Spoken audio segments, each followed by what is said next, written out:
You are listening to the VCast.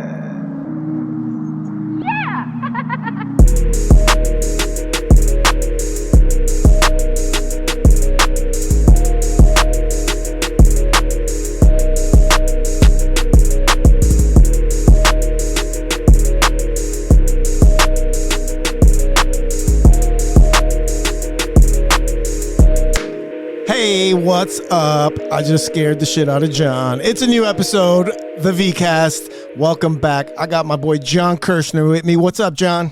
Yo, what's up there, Victor? Victor. That's how you're supposed to pronounce my name. Victor. I spell it like that. I spelled it like Victor. Yeah. Oh, like a Russian? No, Victor. Victor. That's the Russian. Victor. That's the Russian pronunciation of my name. I'm gonna get we could make that a sound clip. Victor, and then hit the button. I don't even know. Yeah, you could. Yeah, that's how you do it. You just record by hitting a button. Yeah, I don't know how to use the equipment. You could do that's a been whole here. bunch of sound bites. The equipment that's been here for almost a year. I don't know how to use it other than just to plug it in. And the play, VCast is brought to you by Roadcaster. Like, they would fucking drop you immediately. Like, you're not even using done. our simple sound bites. Yeah, they'd be like, listen, you fake Steven Seagal, fucking figure it out. All right. We sent you a beautiful color chart for you to use, and you don't even know how to use it. I'm getting. That's how I know I'm like becoming a senior. Is where now technology is starting to confuse me, whereas it used to be so quick to me, and now new things are coming out. I'm like, wait, what? Say that again. How old are you? 41. I was thinking about how old you were on the way the here. 40 threshold. No, I'm in my head, and I'm thinking about how old. I'm like, Vic's got to be around my age because I'm going to be 43. I'm like, Vic's got to be around my age. But then I'm like, Vic can also be 31. I get that a lot. You can be 31 or 53. I like that. I like the Vic don't crack. You have a good range. Your face has a good age range. I surprise a lot of people when I tell plus, them look what you got up there, you fucking scumbag. Look at your head. Look at that. Look at all the extra hair in the back. You don't have. You're like, I have enough hair, but I'm gonna keep this extra shit, and we're just gonna make a ponytail in the back. That's the extra baggage. And the beard's coming in nice. Look at this, dude. I've been look at you. You're looking slimmer too. I would have looked like Liver King. I'm on a kick this year. Let me tell you something. I heard you talking about it too. Yeah, losing a few lbs. Yeah, I'll show my abs on fucking camera. It's like, how long have you been going? I'm 3 weeks. That's it. 3 weeks so far. I'm on 4 weeks. Yeah. With a fucking almost month crew, bro. How long do you think it's gonna last? At this age, 41. You're 41. 90 days. You only do 90 days. I'm determined to go 90 days straight carnivore. That's what I've been doing. No carbs, something like that. Yeah, just fucking meat. meat. I haven't eaten red meat in 3 weeks. No red meat. Yeah, I'm doing fucking fine. As long as you feel good. All this fucking shit that people talk about online. How do you feel? I feel tremendous. I feel great. I could jump on this table right now. I could fucking jump on this table.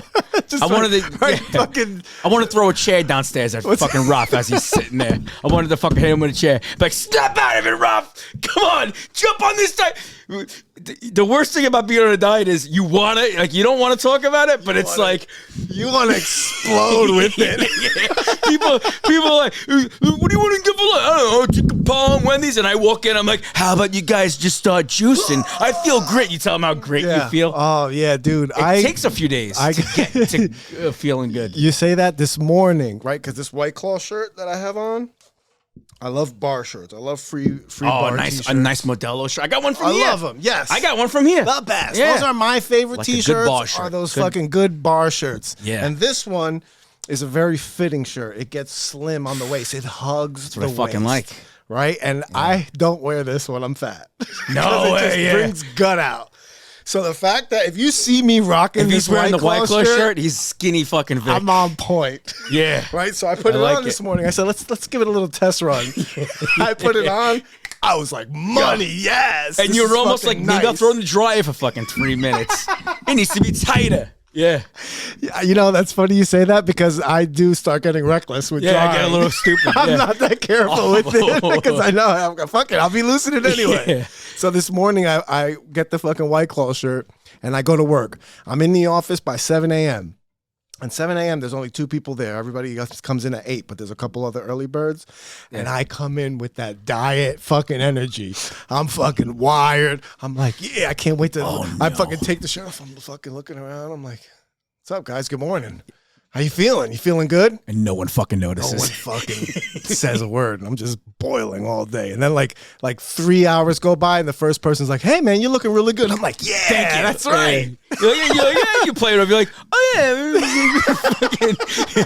Yeah, you know. When I come in, I have like 4 or 5 guys in like the room, like a ready room, you would call it.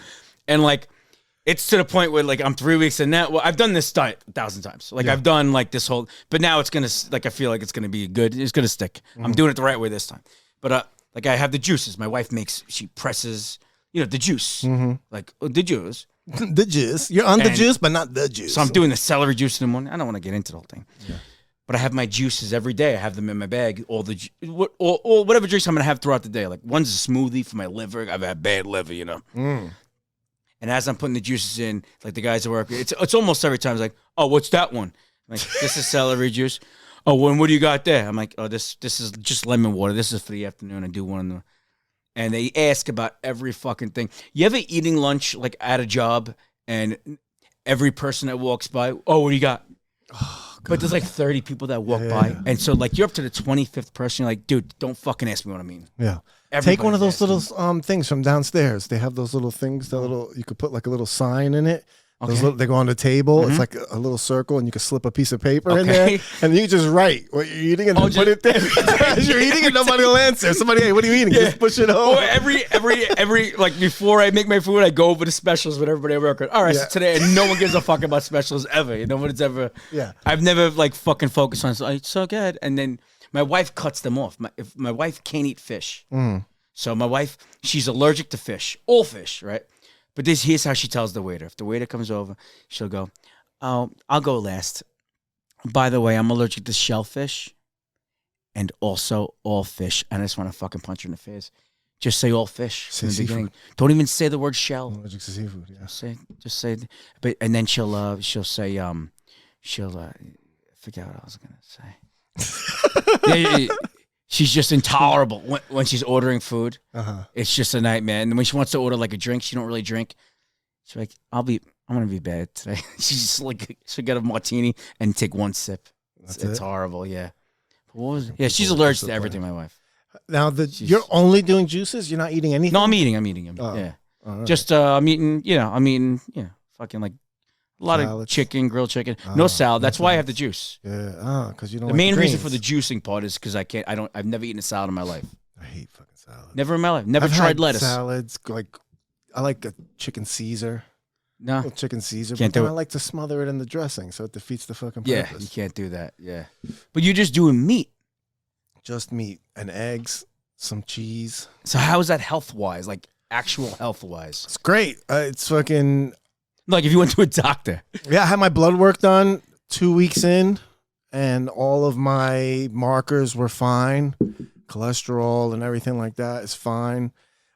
See, the problem is with the cholesterol and going into those like danger zones is the adjustment for your caloric intake. Because like if you're eating too much calories, no matter what you're eating, it's not good for you. You know what I'm saying? Okay. So anything in moderation. The dose is always in the poison. That's what they say.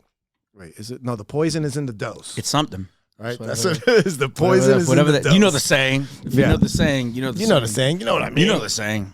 Poison is in the dose. So if you're not overeating, then you don't have to worry about it. Like I've done a lot of like if it fits your macros. You ever heard of that? IIFYM? No. Like calorie tracking, basically. Okay. So there's like a formula, and there's like that you could do online, and you put in your age, your weight, your height, what your goals are, and then it'll calculate what your daily caloric intake is, and then you add what your exercise is, and then that you figure that total number, how many calories you burn, plus what your daily caloric intake is. So not your daily caloric intake, how much calories you burn, like based on your age and your body type and your work life. Like if you're working in an office, you're not going to burn as much calories as if you're out manually, doing manual labor and on your feet all day.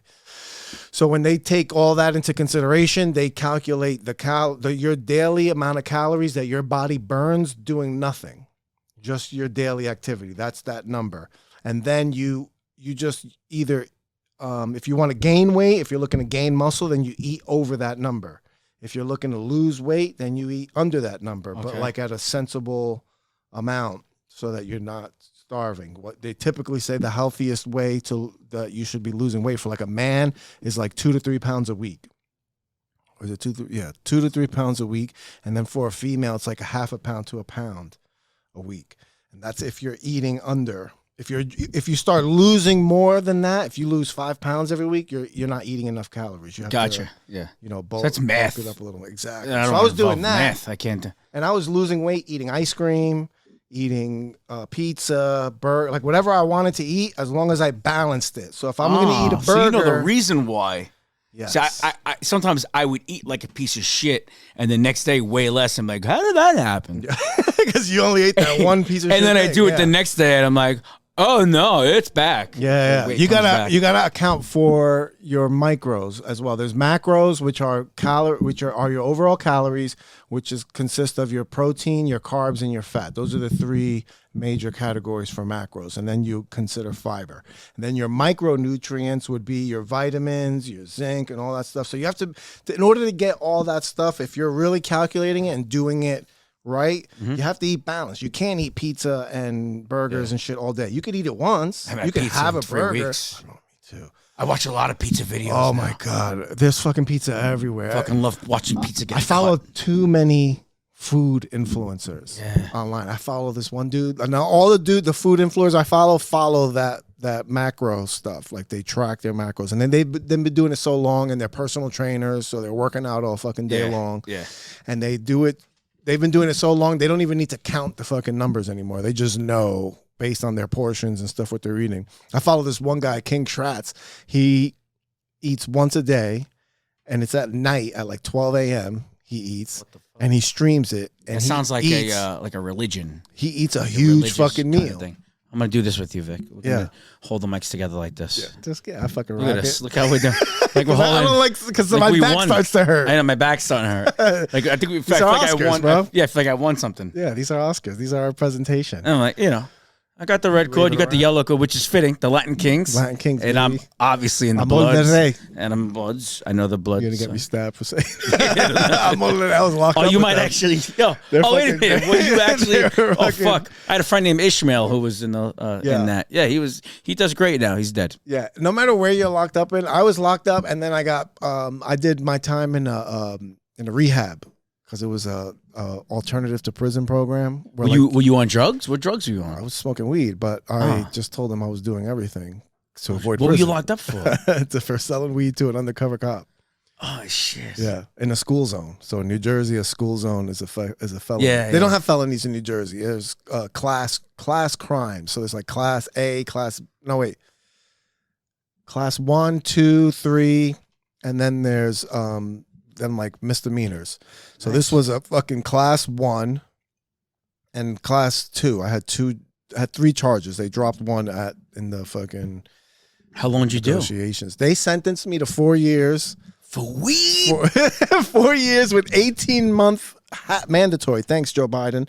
Because of the mandatory minimums, I had to do 18 months. Like that was the minimum I had to do. And I said the same thing. When I got arrested, and they were like telling me they were trying to get me flipped. This was a secret indictment. So this means they brought this to the grand jury without arresting me. They brought this to the grand jury and had an investigation. They had a task force that was investigating me. I was not a drug dealer. Yeah. This is the biggest waste of fucking money I've ever seen in my life. I just worked at a gas station, and one of the gas station attendants got arrested and got in trouble and then set me up. Oh shit! Like he introduced me to this guy, like it was his friend. And we haven't found that guy in 30 years. Yeah, I seen him one time. I seen him one time at a bus stop, right? And he fucking turned around, and walked away. And I was so angry, and and after I left, like the rehab and stuff, I was like hardcore AA. I did the steps and everything. You were all into it. Yeah, I was all into it. So I called my sponsor. And I was like, this fucking guy's here. Like, he talked me off the ledge. And I was like, your sponsor's like this. yeah. Oh, yeah, hold on, Vic. No, yo, this is the guy I was talking about, the guy that went to rehab for weed. Yeah, I'm just going along with the sponsor thing. No, yeah, it's not, I know it's not a thing, but it's crazy, though. But Victor's all into it, though. I love this guy. Good guy. What? Yes. Tell him to start doing stand-up? Victor, you should start doing stand-up. He's doing it. He's really a comedian. This guy's really a comedian. He's in here for fucking weed. Yeah. You're the only guy you're the only guy that guy sponsored for weed. It was funny that because when I got locked up and I had to go wait in the county jail until the bed in the rehab opened up. So then it opened up. Every time you say rehab, all I'm thinking about is you like rolling a blunt. Like, I'm going to go away for this.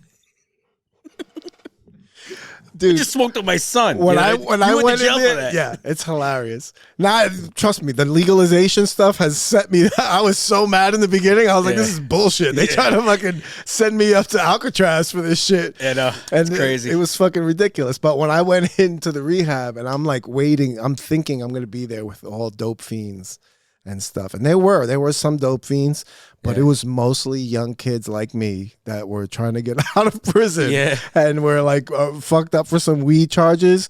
And it was a lot of fun. But a lot of the, and just like jail, in the rehab, since everybody was there, like you couldn't leave the rehab. You couldn't just voluntarily walk out. You would get charged like for escaping prison, right? So it was like jail. Everybody grouped by race. When you ate lunch, like all the Spanish people ate together, all the black people ate together, all the white guys ate together. And I was just eating fucking lunch with these two Latin kings and the nieta. And they were like trying to recruit me and shit. Yeah. You're like, yo, Victor, why are you here? And you're like, I had to murder 4 people. It's a fucking lie. You had to lie. No, everybody was in there for the same shit. And they were young ass kids too. That's the shit that was crazy. There was a lot of young fucking kids in that program. But holy shit. It was a weird fucking time. They wasted like they had photocopies of the money that they gave me. They had pictures of me in the car. $50? Yes, exactly, oh my bro. God. They had photocopies on one sheet of paper of the money that they sent me. I looked at it. I was like, they really did this? It was 2 20s and a 10? Because that's exactly what it was. Like money-wise? Like $5,000 for a lawyer. Damn. And then $5,000 in fines. And then you and 5 years of my life. Because I did probation and all yes, that then shit. Afterwards, I had to do the most intense like shit afterwards. When I got out, it just began. Like it was easy in there. And then when I got out, I had to go to court every Thursday. I had to go to probation every Monday. I had to do random years on Friday. I had to go to I had to get a job on the books. I had to go. That probably was the worst part for you. I had to go to the Spanish guy. What do you mean I gotta get a job? I had to go back in jail. I had to go to 3 meetings a week and have the paper signed. I had to go to outpatient rehab 3 times a week. So your whole fucking life for those years was but they just kept you busy. And then the more you progressed, then the more they would take away. Then you only have to go to outpatient once a week. Then you only have to go to probation every other week. And like little by little, they took away. And then the funny thing is that when they started taking things away from me, I got locked up again. For what? Because I missed probation. I got a job, and I was working at a telemarketing place, and then I got another job in an office. I got a job for a Fortune 500 company. My aunt hooked me up. Like I was I was like crazy. I'm getting a job as a felon. They knew what I had to deal with as far as all my obligations, so they were flexible with timing and everything. And I had a cubicle. This was like my first cubicle job. Yeah, I was like, bro, I was so proud of myself. I was like, I got a cubicle. Like this is crazy. And in between, when I was quit the telemarketing job and I was going to start the other job, I gave myself a week, right? A little week buffer. So I didn't have anything to do that week. And that was the first time in 2 years that I had nothing to do all week. Like I was so excited that I had off that when I woke up that morning, I just chilled. And I chilled all fucking day. And then it was like 7, I think it was like 8 o'clock at night or something. No, it was like 7 o'clock. And I'm in the bathroom and I'm like washing my face. And then I look up in the mirror and I was like, oh shit, I forgot to go to probation. I just spent the whole day in the house. So you chilling. called the office? I called them the next day and they were like, hey, I was like, hey, listen, I'll come in right now. I'll drop a urine. I completely forgot about yesterday. And they're like, no, we believe you that you didn't use, but the rules are rules. And they fucking got locked up for a weekend. Oh my God. I had to go to jail for a weekend. How many years ago? How old were you? I was 24 when I first got arrested. And the fucked up thing is I sold the guy weed, not selling weed. I did it because I just wanted to pinch a little bit of the weed out of the bat, like out of the ounce. I had this Jamaican dude that I was getting weed from, and I knew I can get an ounce of weed from him for $50. And it was good weed. Yeah. So this kid comes over and he's like, yo, man, my boy from high school wants to get some weed. Can you help him? And I'm like, yeah, here. I had a fucking dime in my pocket. I'm like, here you go. I'm going to get more later. He's like, no, I'm trying to get more. Can you get me more? And like the first instinct, I was like, yeah, I'll get you an ounce and I'll take and I don't have to smoke. Yeah. I mean, I don't have to buy weed. Perfect. Mm-hmm. I was like, you want an ounce? $50. And he was like, I didn't even upcharge him. That's how much of a drug dealer I was. I'm like, yeah, sure. Come on. I was like, I'll get you an ounce. And I got his number and shit. And I did that 3 times. And then the third time he started asking me for like, if I can get Coke and ecstasy. They want to get more on you. Yeah. Yeah. And my older brother I was just randomly talking to him about something and he's in that fucking. Is it Aaron Hernandez? He's in that. Yeah, he's a fucking actual thug. And I'm like, he's telling me about something about these e-pills that he's getting, and he's getting them for $2 a pill for 1,000. Right, and that's a great fucking deal. I think E was like $20, maybe. Yes, exactly. You know, I never did it. Never tried it. Oh, he's never tried it. All my friends were doing it. Yeah, and it was just my father was a crackhead, so I never did anything when I was younger. Never did a fucking drug. I was like, scared. Yeah, my dad was a dope fiend. They were doing fucking E every weekend, and I was drinking, and then like the club would stop selling alcohol at like 2, like the Sound Factory, like that. Yeah. But I would fill up a water bottle with vodka throughout the night. So when they stopped selling alcohol, I had that water bottle filled, and I was still drinking all night. And all my friends were doing E, they were doing Coke. Just rolling. Yeah, and they were carrying me out of the club. And people were looking at me like, oh, look at this loser. Meanwhile, they were on fucking Coke you're and just E. fucking drunk. I would have done, if I knew that E wasn't that fucking terrible, I would have done it. But they start fucking lacing. What I'm saying is, let's get some fucking E, Vic. I want to try it. I don't trust anything no more. It's fucking too much fun. Oh, no, yeah. I can't. I couldn't even. I've dabbled with Coke, and I didn't mind it socially. Like I used to work in sales and shit, and we would do trips to AC, and everybody would be doing Coke, and I would partake. But it never attracted me to where I did it. Like I wouldn't look for it. Like I never was like, yo, let's go do Coke tonight. You know? Like if somebody had it, like, cool, let's party. That's when it's bad. If you're going to a place because they have it, like if you're going to this one bar because they have that there. I never crossed that fucking threshold. But the e-pills, so the cop started asking me, and I was like, I can get you e-pills. And he's like, how much? I was like, I can get you 1,000 for $8 a pill. He's like, all right, great, that sounds great. And I was like, this guy's a fucking cop. I was like, this guy's weird. I think he's trying to set me up. I didn't think he was a cop. I was like, I think he's trying to set me up because I had already done deals with him, and he didn't arrest me. So I didn't think he was a cop. You don't think that they're I just thought he was trying to set me up. It's like for anything something else. When you're getting set up, you're not getting pinched. Yes, the first exactly. And second time. So I was like, so I stopped talking to him. I stopped taking his calls, and then like 6 months go by, right? And I'm in college. I'm registered in college to start in the fall for criminal justice. I wanted to be a cop. Me and my boy were going to be state troopers, right? Yeah. So we registered for community college together. We were going to go, had all my classes picked out and everything. And then August, and then like a week after my fucking birthday in August, I'm at home smoking a blunt, playing fucking video games, and then there's a knock on my door. And I'm like, who is it? And nobody says anything. So I just fucking keep playing. Right, and then another knock, and I'm like, "Who is it?" My fucking dogs. I had 2 pit bulls. They're fucking at the door. Of course you did. They fucking snorting at the fucking door. You didn't have 2 Labradors. 2 Labradoodles. I got 2 Labradoodles. I'm like, bullshit. Well, you adopted. I had a junkyard dog, like an actual dog from a junkyard. That was my dog growing up. Her name was Cassie. She had a fucking softball-sized tumor coming out of her asshole. Oh my god. Yeah, she was a whore. She fucking had puppies like 8 times. Yeah. She developed the tumor because she was I grew up in trash, like straight trash. I could never pass a Labrador by somebody. I had a lab. Yeah, okay. A Labradoodle? Yeah. No. Now I have a Woodle. A Woodle? What the fuck is that? It's a poodle mixed with a soft-haired Wheaten Terrier. Wheaten Terrier. Little Woodle. That sounds like a mutant. She's a nice girl. Nice girl. She's a good girl. I call her Tuffy. How big is she? 31 pounds. Oh man, a man is not supposed to know exactly how much his dog weighs. Dog, no? No, 31. She's 31? small. Yeah, she's like a medium small little girl. Yeah, medium. I'm thinking like teacup. The teacups, like 12, I would right? say 12, 15. Yeah. So like a 30-pound dog is it's a small dog, but my daughter's got a what are those fucking things called? Those cute dogs. Damn, it's like a terrier. A Yorkie or no, it's one of those really smart dogs. Like the one Frazier had. Oh yes, that's a they're very rambunctious. Yes. That's a Jack Russell? Jack Russell Terrier. Thank you very much. Jack Russell Terrier. Wonderful fucking dog. I wanted to hate that dog so bad. Frasier.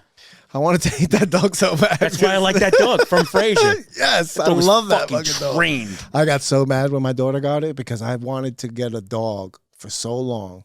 And when I lived with my ex, she just wouldn't have it. And then she's got this new guy. Yeah. And he got the fucking big dog guy. So were you married? Yeah.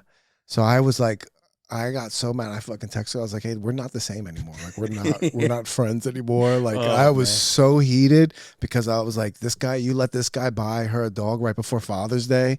I'm like, "Are you fucking insane?" Did you go get a dog right away? No. I was just mad, and then like then I just completely jumped to conclusions. It wasn't a dog that he bought for her. It was a dog that he got. And he was like just sharing it. He like, cause he works at night, so he lets them have it during the day and stuff. And it was just like a shared dog. It's his dog, but he lets them use it. Whatever. That's their let them like it's a car. It's their fucking life. He lets them use it if she's got work. It's their fucking life, and I'm just an outsider. And so yeah, I wanted to hate that fucking dog, but that dog absolutely loves me.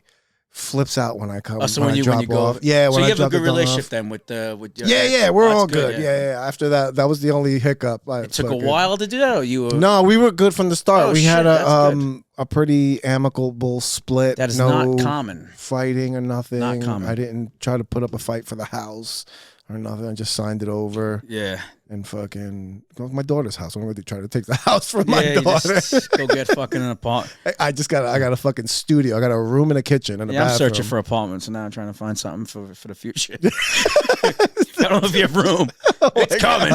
It's coming down the pipeline. You know when you're going to get in trouble by your parents? Yeah. Well, that's how you feel? No, that's all right. I knew when I started comedy, like, I think like 2 months in, I was like, oh fuck, man, I'm gonna get divorced. Like that's why I don't think I'm going to, but I think if it does happen, it's gonna be because of comedy. Yeah, I think that I had it in my mind. This is like a fucking, I don't know what kind of weird ass story this is, but you always see people that comedians, bigger name comedians, and they talk about their life, and there's always that like one pivotal moment where they incur like a huge loss or like a big sacrifice that propels them to the future. And like I forgot whose story I was listening to, and they had like one of those stories, and I'm like, oh, I'm gonna have to sacrifice my marriage for comedy. How long were you married? Like, that about 7 years. We were together 10. I should be a comedy therapist, I think, because I went through the whole gamut of doing comedy with this, with that. Yeah. I think that if you're doing comedy before you met her, then it would have been fine because she would have signed up for it. I was doing comedy already, not even 2 years, but it was I still knew enough to tell her, by the way, I do stand up. Yeah. And I was doing it a lot when I first started.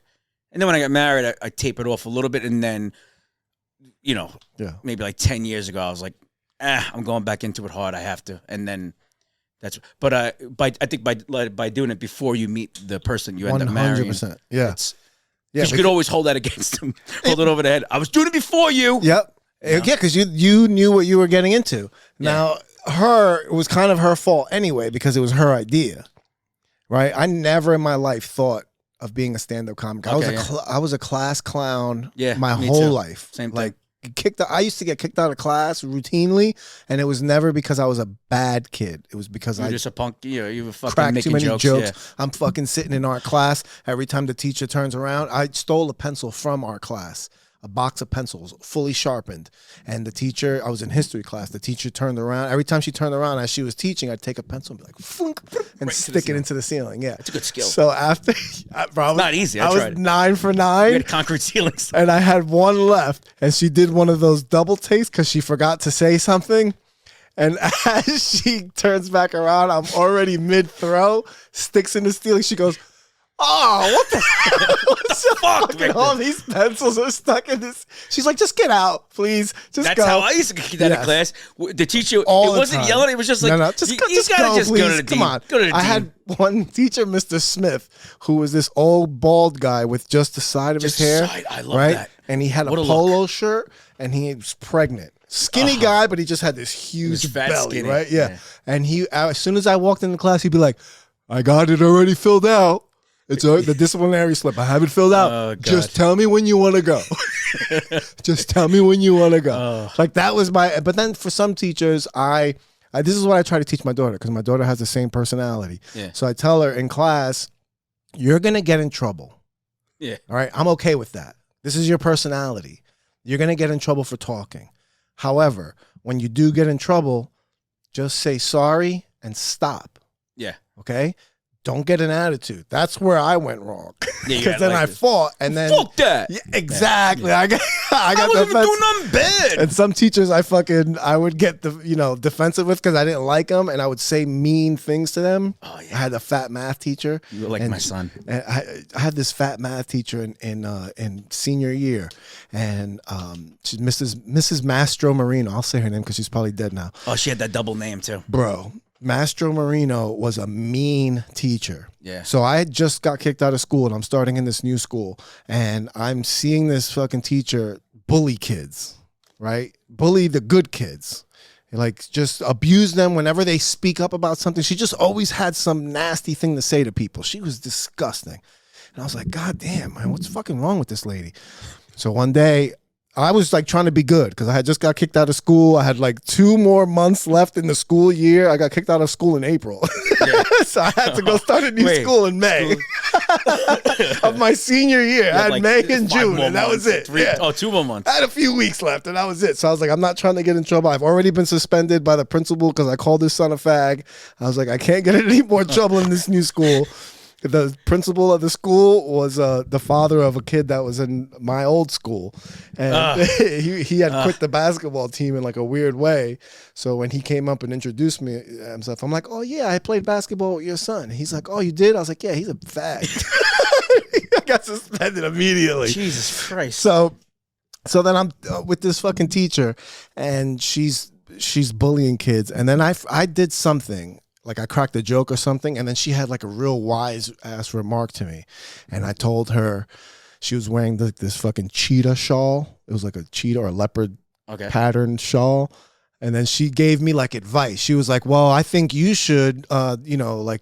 She said some wise ass thing to me, and I was like, "Well, I think you should avoid the woods so a hunter doesn't shoot your ass," or something like that. And the whole class was like, "Oh!" I guess like nobody's ever fucking said anything to her. They were like, "Oh!" And she turned beet red. She was so embarrassed. She was like, "Get out of my classroom!" And I was like, "What a fucking pleasure!" And I go to the fucking disciplinarian's office, and this fucking young guy with fucking slick back hair, and he takes out a baseball bat and puts it on his fucking desk, and he's like, I don't know how you did things in your old school, but this is already 2 times that you've had to come to my office, and I'm not going to play that thing. I was like, so you're going to hit me with a baseball bat? Yeah, what are you doing with that? Want me to join the baseball team? I play basketball, fucking idiot. He was like, no, I'm not going to hit you with a baseball bat. And I was like, so what are you doing? Like, why do you have this baseball? Why did you just take this baseball bat out and slam it? And I was why is there a weapon on the table? I was like, sir? You know what, sir? I was like, I'm sorry. I'm going to stay out of trouble. And he was like, I knew it was not getting anywhere to argue with this guy. But my first reaction was like, why did you just take this baseball bat out? Are you going to hit me? Like, what the fuck? It was fucking terrible. So I tell my daughter, don't be, it's okay to get in trouble because you laugh and you're social and you like to crack jokes. She loves being the center of attention. Have a personality, but don't be an asshole, you know? Yeah, don't be yourself. I'm not going to try to fucking turn you into a robot like they did to me by fucking filling me up with Ritalin and shit. Yeah. You know, they tried to, I was fucking in class. They fucking zonked me out. Fuck. Then I started sniffing them in the bathroom. I started crushing up the Ritalin. If you're going to give me drugs, this is how I'm going to do them. I was like, all right, now we can party. Yeah. You would pretend to take it and like spit it out in your hand. I'd get them from the nurse's office. I'd take it. Yep. And just palm it. She's like, all right, go back to class. I'm like, all right, bitch. Pocket. Go in there and crush them. I used to get I called in a fucking bomb scare because I didn't want to do midterms. Holy shit. I wanted to go smoke Was that on the news? No. This is why you got arrested, not the weed. They were like, all right, we're going to follow this kid for the next 8 years. We'll get him on something. This fucking terrorist. We can't prove the bomb scare. There was no caller ID. This was back when cell phones first came out. And I asked the kid to borrow his cell phone. And I *67. Back in the day, you could do *67. That was a good move. And they would block the caller ID. That's how we would prank people. Yeah. So I did the *67 and I called the school and the fucking receptionist picked up and I'm like, there's a bomb in the basement. Everybody gotta get out. And I just hung up. And then I sat there, like 5 minutes went by, and I'm like, fuck, man, these people don't give a shit about these kids. All of a sudden, skanks. I was like, oh, what the fuck? There it is. And everybody had to leave the school. All your friends are looking at you like, good shit. No, I know. Nobody knew. Only me and one other kid knew. That's why I didn't get in trouble. Nice. Got to keep things tight. Yeah, you gotta. You know? And I think it was his cell phone that I used. That's why it was fucking, we were keeping everything on the low. But I used to fucking do random shit like that. But I never had any consequences. I was a good boy in high school. I was a class clown too. I was a clown. But I never thought I could do stand up. I had a friend that owned an Italian restaurant, and I was having pizza with him one day, and he's sitting across from me, and he talked like this, John, and he was like 18, whatever. No, I think I don't know how old I was, 26, 25, I don't remember. But he's like, you know DJs, right? Guys that DJ. I'm like, not really. He's like, you go to clubs? I'm like, yeah, but I don't really know DJs. He goes, I want to have a DJ party upstairs. His parents own the place. But then he goes, oh shit, Kirsch, you're funny. Maybe you do stand-up one night. I'm like, nah, I don't think I could do stand-up. He's like, no, we're going to do a stand-up night, and you're going to do it. I'm like, okay. So that was it. Yeah. And then that was the first time you did stand-up? That was it. That's insane. Like 100 people. First time, yeah. And I contacted a dude I knew that tried stand-up in high school. And he's like, I don't really do it no more. I'm like, well, can you get me a couple stand-up comics that know how to do stand-up? And they came. Still talk to them? No. No, the one dude, his name is Hassan Madri. Oh, he was a comic for years. Wow. And so he kind of told me how to coordinate it. We did it. It was like my whole family, all my friends. I was fucking wasted. It was bad, really bad. But everyone told me like, oh, it was pretty good, John. And then I started going out to the city and shit. I would go to like all these shows. Open mics and shit? Not even open mics. I was doing open mics, but I was doing like the Laugh Lounge. Because this guy, Hassan, is like, oh, I'll bring you to the Laugh Lounge, which was a club in the city on Essex. And he got me a spot, right? And I do the spot. And I had like 10 friends with me. And the guy that produced the show was like, that was pretty good. Do you want to come back next week? I'm like, yeah. I thought I was the man. I was like, fucking. Yeah. Hey, where are your friends? Yeah. No, but I kept on bringing friends. Oh, yeah. This is when bringers were not bringers. It wasn't bringers, yeah. They were disguised, you know? Yeah. And I was still bringing friends. And then I was running out of friends. And then I realized what it was. I was doing mics as well at that time. I was doing mics and shit and seeing like a whole bunch of like city comics hustling, like I'd be at the mic. It would be like the biggest night for me. Like, I'm like, I can't wait to get up there. And had my notes and shit. And other comics were like, well, I'm going to hit like 5 other spots after this. I'm like, wow, that's a lot.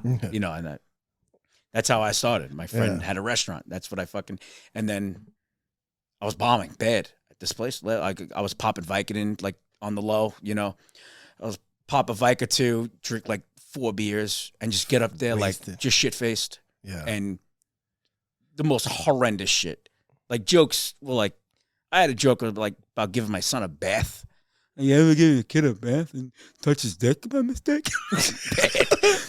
Bad. bad. Yeah. I know that because I have old DVDs. Oh. And I watched them maybe 5-6 years ago. And then I just broke them. I took them out and should have kept them just to have. No, you did the right move. Yeah. Oh, it's so bad. I recently took down my old YouTube clips. Yeah, like I used to upload. Up. Yeah, I used to upload old. Then I was like, I don't want nobody finding these and looking at this. If they look me up, this is what's gonna come up. I used to keep them up because I was saying to myself, "Oh, people could see my progression," but nobody cares. I took down. Yeah, no one cares. No one cares. No one cares. You know. Well, that's what I was telling you. That it was my ex-wife's fault because we left a Joey Diaz show. Yeah. In Gotham, it was like a date night that we did, and we saw Joey Diaz, and he fucking absolutely murdered, and we fucking died laughing. And we were on the way home, and I was like riffing on his jokes, like I was like impersonating him, and then saying like other shit, not that he said, just my own fucking babbling, and had her dying laughing in the seat in front of, like next to me. She's dying laughing, and she's like, "Why don't you should have done stand up." Oh, shit. And I was like, nobody ever told me that before, you know. And I was like, what was your first move? And I just started writing jokes, and I wrote for like a year after that, just writing notes in my phone and stuff. Every time I thought something was funny, and I'm writing notes. And then I started listening to JRE, and I kept hearing them talk about comedy and stuff and like the business. And then I'm like, that's what you have to do. And then I'm like, all right, I got to go to an open mic. So I flirted with going to open mic for the longest. I kept chickening out. But then my friend bought a bar, and I was like, let me go support her bar and say hi. And it was Nikki's. Yeah. I went there, and it was a Wednesday, and it happened to be open mic night. And I was like, oh shit, what is this? And then I watched fucking Jesse Montanez bomb for like 5 minutes, 6 minutes, reading out of a notebook. He had the notebook so high he couldn't see the audience. He's got that notebook. Right? He's got that big 5-star fucking notebook. And he's reading it, and he's saying a joke, looking, nobody's laughing, and then reading another joke, and then looking. And I'm like, oh, if nobody laughs, it's not that bad.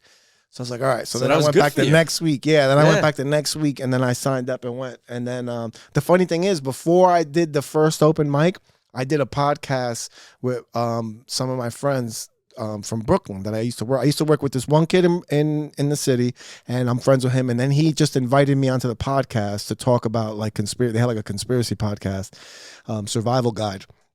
And they talked about all kind of different shit, but it was him, his brother, and this other kid. And we did the podcast. At the end of the podcast, I'm talking about doing my first open mic.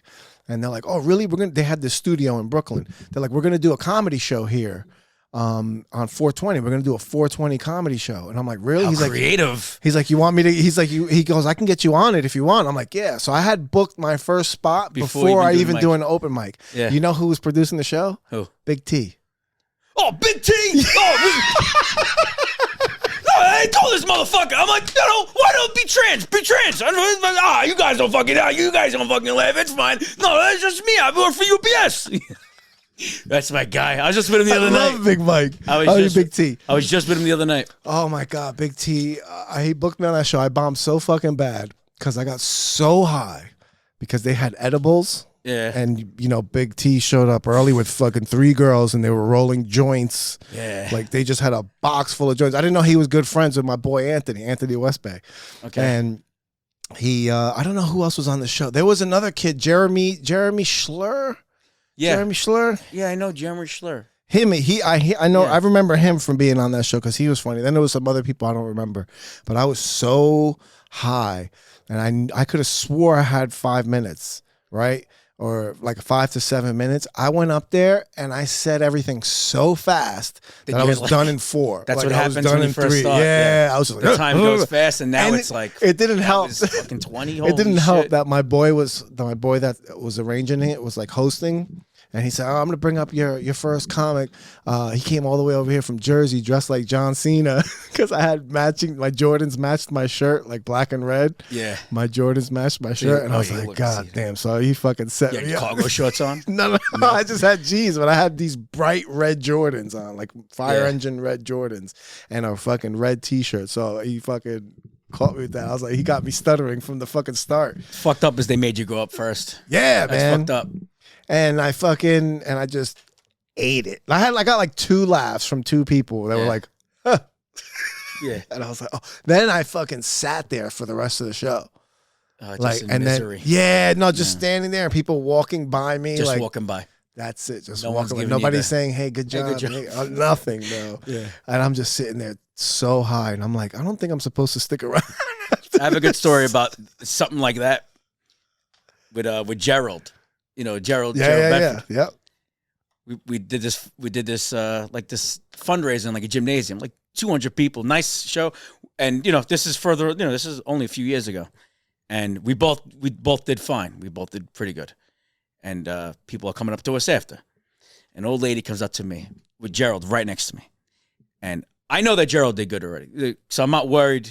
But she goes, "You, honey, was so funny." And she looked at Gerald and then walked away. And Gerald looks at me and laughs. And I laugh because we both know we did fine. Mm-hmm. The lady was just racist or whatever. Well, 2 seconds later, a dude goes up to Gerald and goes, "Yo, my dude, just saying all this shit. You're fucking great. I want you to do my kid's thing." And then looks at me and goes, "How you doing?" And walked away. And then but it was funny because we both understood. We're like, whatever. Yeah. But it's happened the other way around. It's happened where like someone would go up, if we did a show together, they go up to you and they say, but the etiquette, people don't have etiquette to know that, oh, those are two comics that were on the show. Yeah. If you want, don't say good job to one and just walk by the other one. Yeah. I know.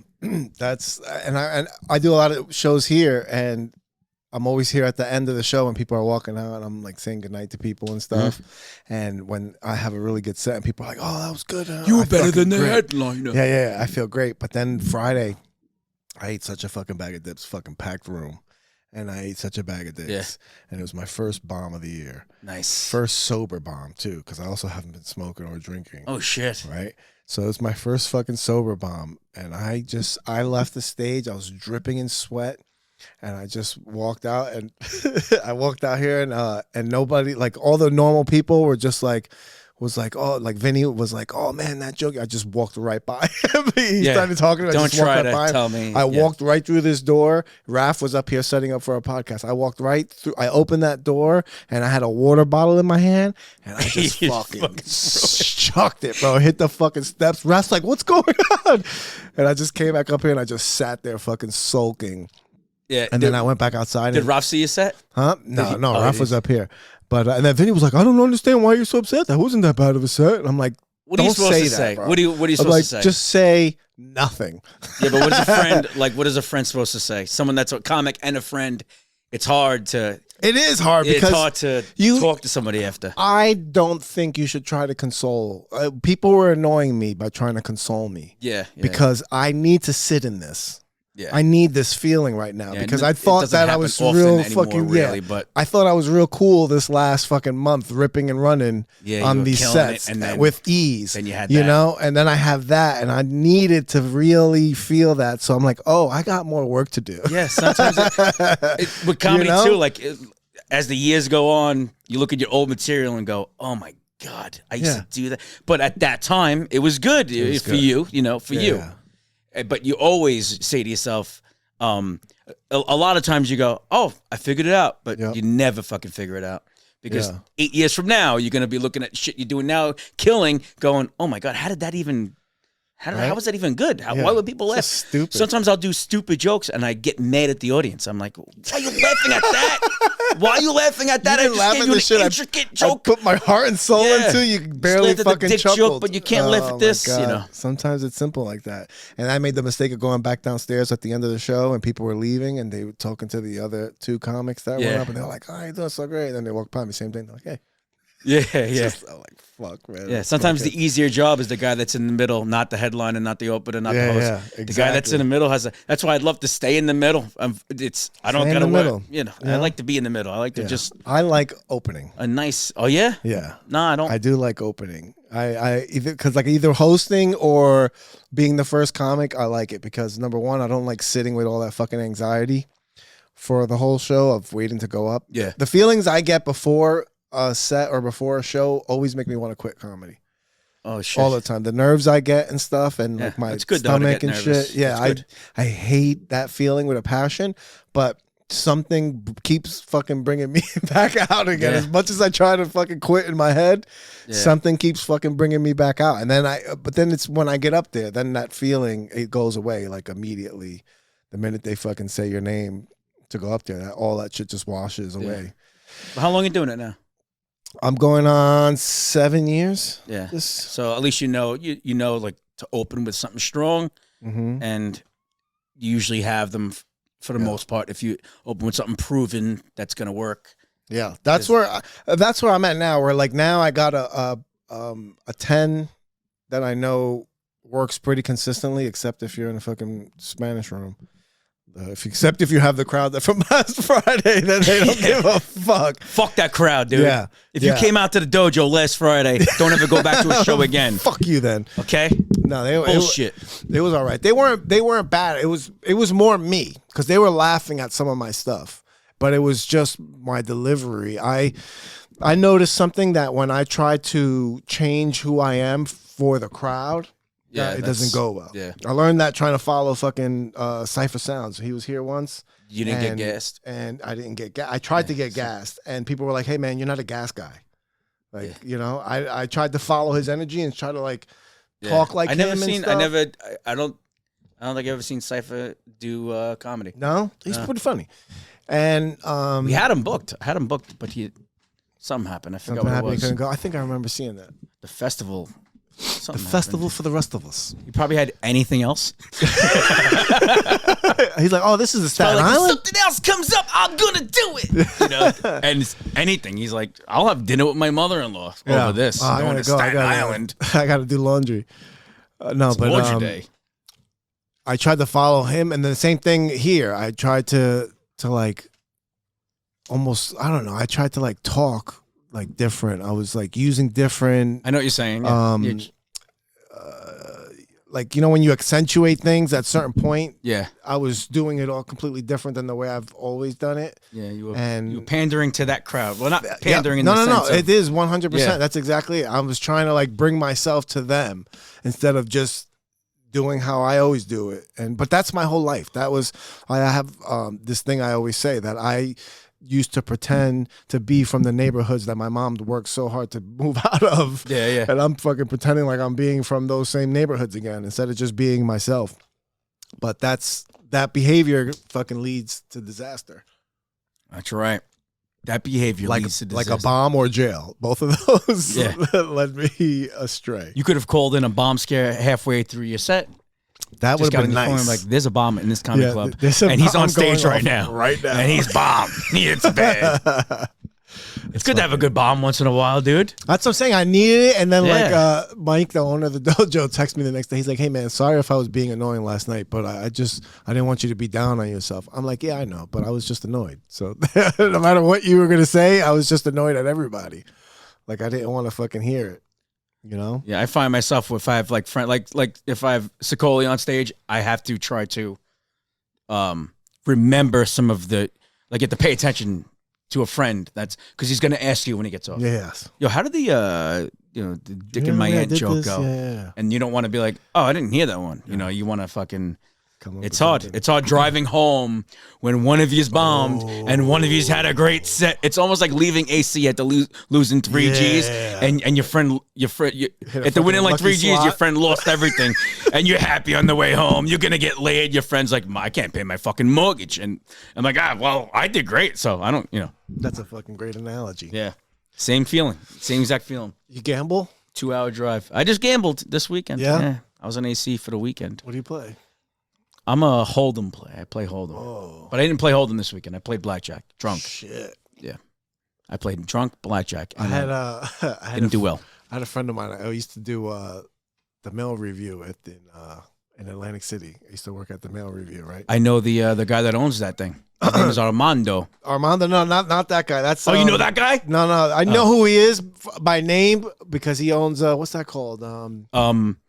Hunkamania, right? Yeah. How do you know? How do you know him? I worked for the competitor. It was called Savage Men. Oh shit! Right, and the owner of it, Steve Savage, who is now a fucking movie producer, and he used to be Kanye's bodyguard. He was in the Daily News because Kanye kicked him out. Kanye fired him. Okay. For allegedly hitting on Kim or whatever. He's like, I just asked her. It's fucking I just Kim. asked her a question. Yeah. I'm hitting on Kim. So he has this whole beef with Kanye, and then but he produces like really good movies now.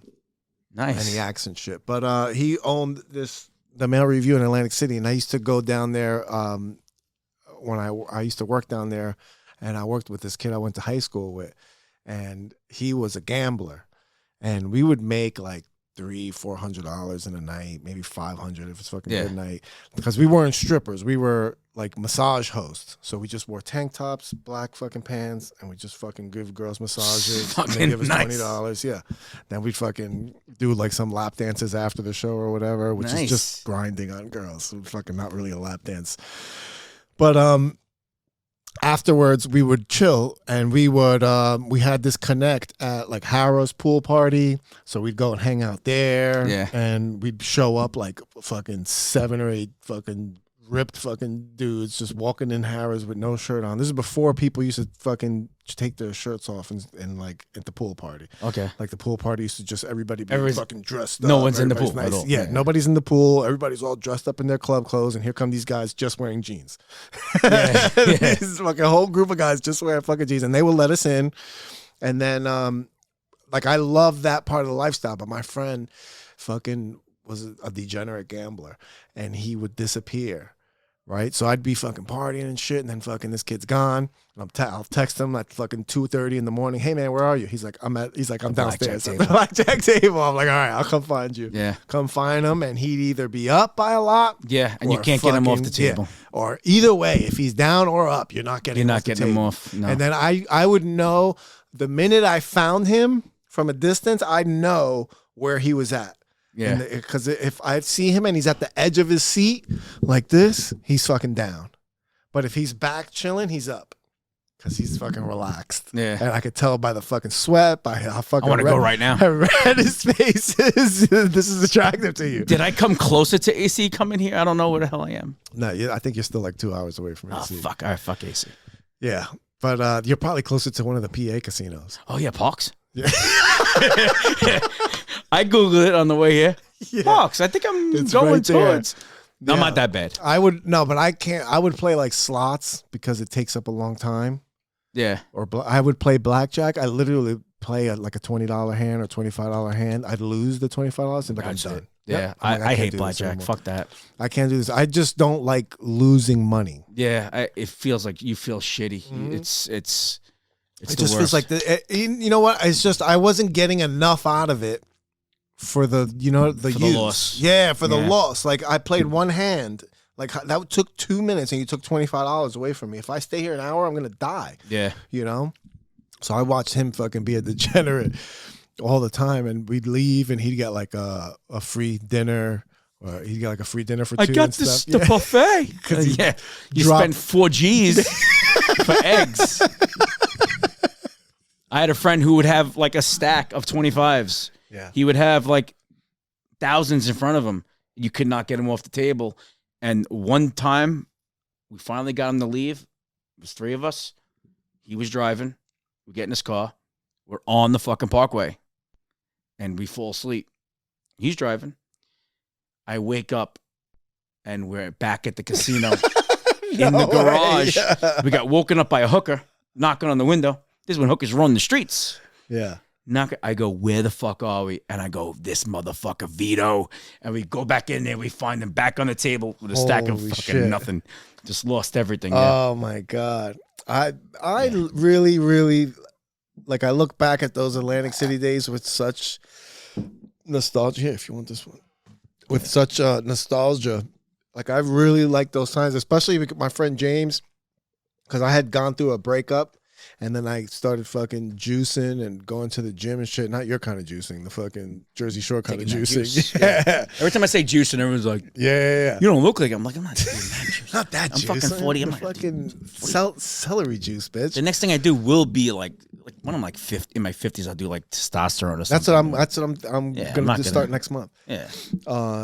With no doctor's appointments or anything. I'm just going to start, do my own therapy. Yeah. But, I was like all fucking jacked and shit, and I was working out with this kid that I went to high school with, who I named the Narc his first day in school, because it was homeroom, and I'm fucking doing my usual thing in homeroom, and I'm sleeping, right?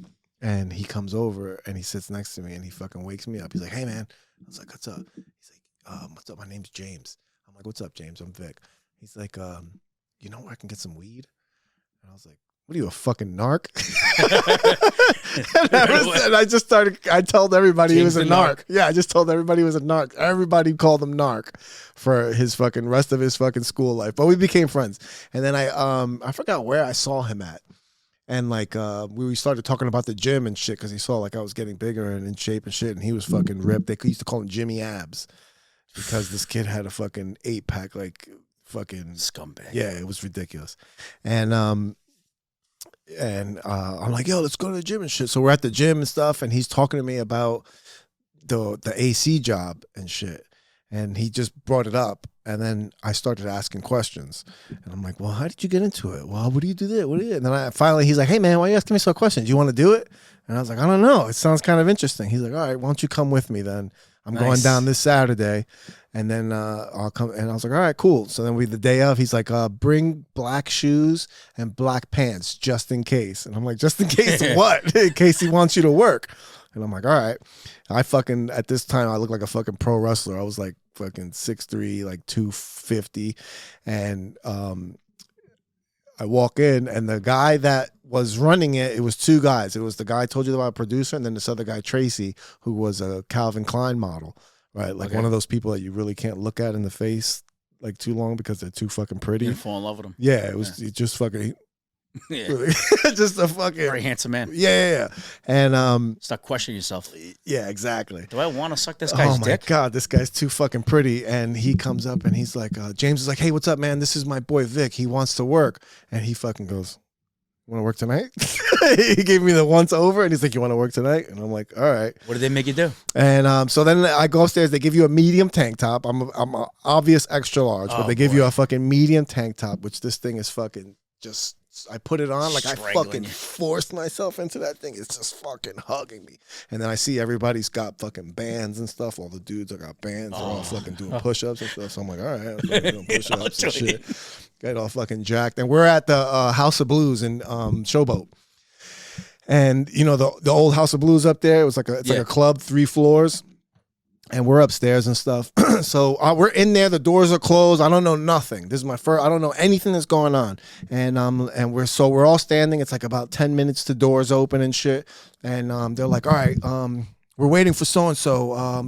Listen, James, you and Vic go and talk to the girls. You know, take pictures with them, and you know, entertain them while we get everything ready." And we're like, "All right." I'm never been a person that goes up to girls. I've never been like a person with game. I have no game. Yeah. I'm not a Mac. None of that shit. Open the door, bro. There's 300 girls online. Oh shit! And as soon as we open the door and they see us, they're like, "Ah!" Fucking bachelorette parties and shit. Yeah. They all fucking losing, and now we're just fucking talking, taking pictures, going down the line. I'm like, this is fucking crazy, bro. Are you kidding me? They're coming to me. I don't even do nothing. Bro. They're like, wow. Oh, it fucked my head up because after like a year of doing it, like I'd be at ShopRite and I'd walk past a pretty girl and I'm like, why isn't she looking at me? Yeah. Why didn't she show me her tits? Why didn't she yell? Oh, she's with a kid. Yell, even so. Bro, girls were so fucking wild. Like, I was asked to do something, not dance. I was asked to host one of those shows. Yeah. Because I do Christmas lights on the side. Like I do the big houses and shit all over the place. Not a lot like I used to, but ran into this dude at Home Depot in like whatever Manalapan, and the guy's like, "Hey man," like he was looking at Christmas lights, and I do Christmas lights at this point for 15 years, and he was looking at some piece of shit lights, and I was giving him advice, and he's like, "Oh, you know a lot about lights." I'm like, "No, I actually do them." I wasn't trying to work for the guy. Yeah. He's like, "Oh, I've been looking for a Christmas light guy to do my house." I'm like, "Well, where do you live?" He told me where he lived. I'm like, "I could take a look. Yeah, I could, All right. So I start doing this guy's house. I'm doing this house for like 8 years. I did this guy's house. The 3rd year, I noticed he had a lot of deliveries to his house. He was in shape. He was a good-looking dude. Noticed he had a lot of deliveries and a lot of boxes and shit. And then the one year I'm doing his lights, and a limo pulls up, and 4 guys get out, jacked, tank tops. They go right into his house. And I'm like, what the fuck is this? And he comes out, he goes, you see those guys? I'm like, yeah. He's like, yeah, I worked them out, you know? I'm like, oh, you're a personal trainer? He goes, no. I do, hunkamania, whatever.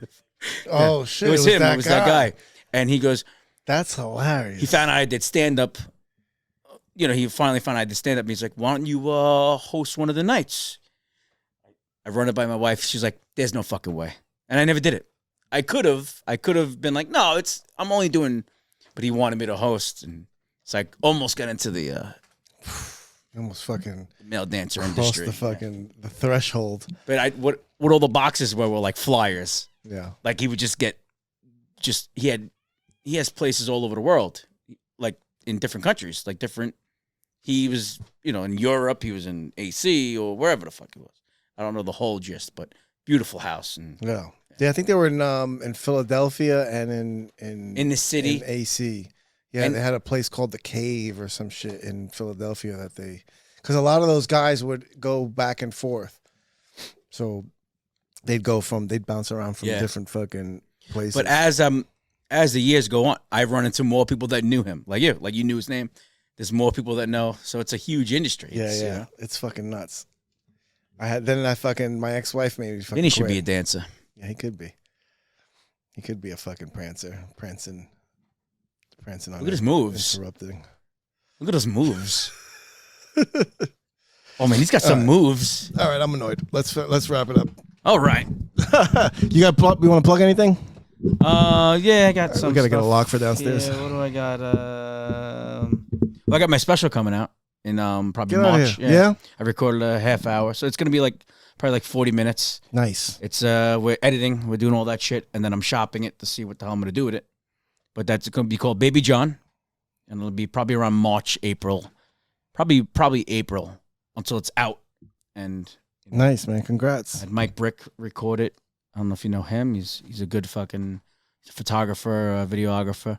So that's coming out. It's called Baby John. And what do I have that I would want to say? Plug it, baby. Well, I don't know. What's today's date? Today is the 29th. We got Mexican Cantina in Staten Island on February 9th. Then I got 2 shows in South Jersey on the 22nd, 23rd. Then I got my show, Applejacks Comedy, in Keensburg on the 24th. And that's all I give a shit about for now. Hell yeah. How do you get it on Instagram? John? At The Kursch. The Kursch. Kursh. Kursh. No C? No Kurtz? Leave out the C when you say Kursch, it's Kursh. Kursh. My name is Kursch. I was like, and then no when people C? misspell it, No they Kurtz? fucking yell at me. They go, well, your name is... I'm like, I don't know. It's a quick Facebook lookup. Or it's you shouldn't Easy. misspell It's anybody's simple. name on a flyer. It's a Kursch. quick lookup. The Kursch, baby. That's it. All right. We got here. I got this Saturday here with Lee Sayat and Andre Kim at the Dojo of Comedy, February 3rd. I'm hosting that bitch. I got February 9th, Door Guy and Friends here at the Dojo. And we got Valentine's Day special with Natalie Cuomo and Dan Lamorte.